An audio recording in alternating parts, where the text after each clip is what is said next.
How much money do Formula One drivers make? The fastest sport in the world doesn't come without any dangers. The drivers are putting themselves and their cars out there on the limit so that they can achieve better results. For that, they expect to be compensated fairly by their teams. And there are drivers out there who are, believe us, compensated really well for the results they are achieving. Considering the fact that an average F1 driver can lose up to 4 kilograms just by sweating in the car, reaching speeds over 340 kilometers per hour, these athletes deserve every penny that will lay in their bank account. So buckle up and see for yourself how much money F1 drivers make in 2022. It's worth mentioning that F1 drivers make much more money now compared to the previous seasons.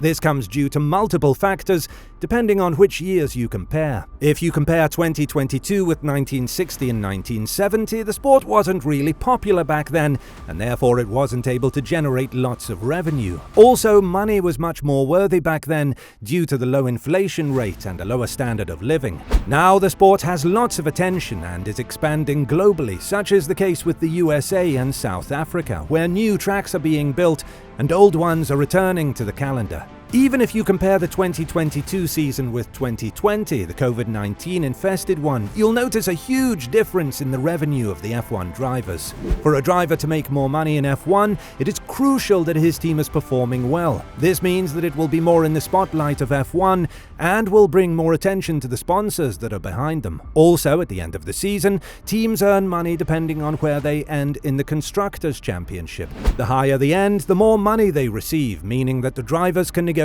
a bigger payday. So let's go in 2022 and see who the highest paid athlete is. As you'd normally expect, the 7-time world champion is up there, as Hamilton is set to earn $40 million with his contract expiring in 2023. Hamilton is the ambassador of the F1 regarding minorities and LGBTQ+ and their rights in the world. He has taken a knee in 2020 in every race, as he wore a t-shirt that said Black Lives Matter. And nonetheless, he is a 7-time world champion, with his 8th championship being taken away from him in a controversial matter last season at the very last race in the very last lap. Why do we mention this? Because the next highest paid athlete for 2022 is his main nemesis from 2021, Max Verstappen. Max earns $5 million less than Lewis, as his salary is $35 million, and he has a contract until 2028. The Dutchman came in Red Bull in 2016, debuting at the Barcelona GP and winning on his first try for the team.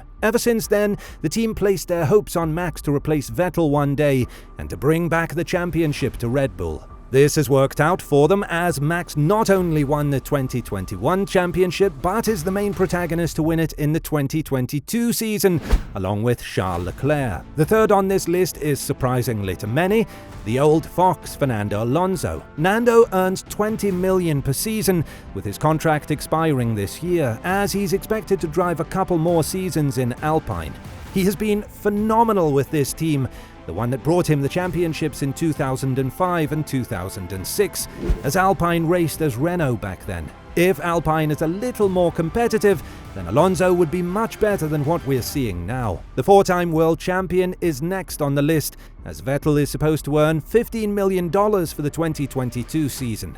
He has a contract with the team for the next season, but has said recently in an interview that he doesn't enjoy scrambling for points, and the fun is not the same when you're fighting for P10 or wins. On the other hand, he also said that he's committed to Aston Martin for the future, as the team looks to rebound next season after what we've seen so far from them.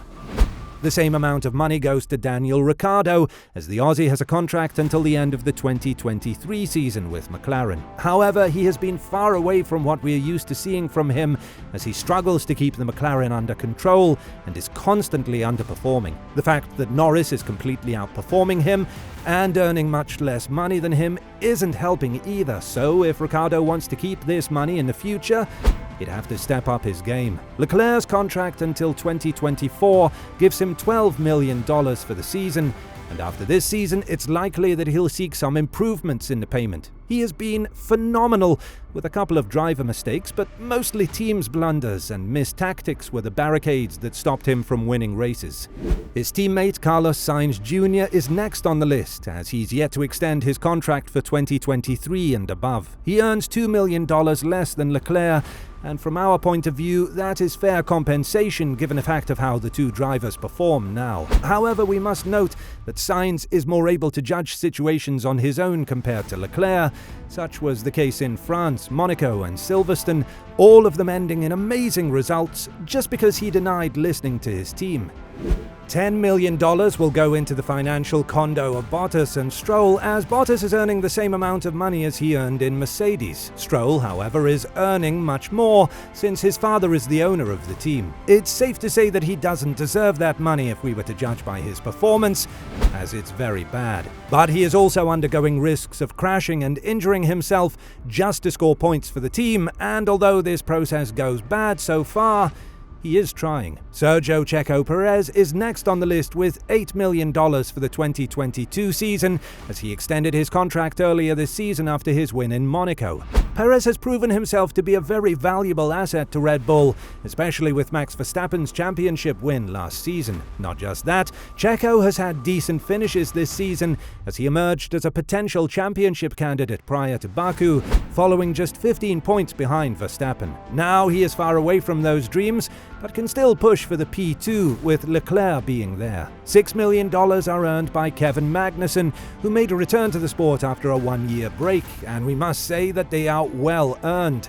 The Dane has propelled Haas in the Constructors' Championship, as he has motivated his teammate Mick Schumacher in scoring his first points in Silverstone, followed by a P6 finish in Austria. $5 million are going towards Russell, the new Mercedes driver for this season, Norris, Ocon and Gasly.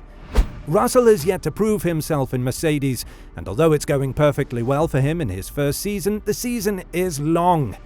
Norris has been able to deliver good results in 2022 with McLaren, same as Ocon, whereas Gasly has had a massive drop in his performance with AlphaTauri, constantly being outperformed by Tsunoda. Albon earns $2 million in Williams, as he is still under contract with Red Bull, but is loaned to Williams. $1 million are earned by Zhou, Schumacher and Latifi, while Tsunoda earns the least amount of money, $750,000, following his rookie season.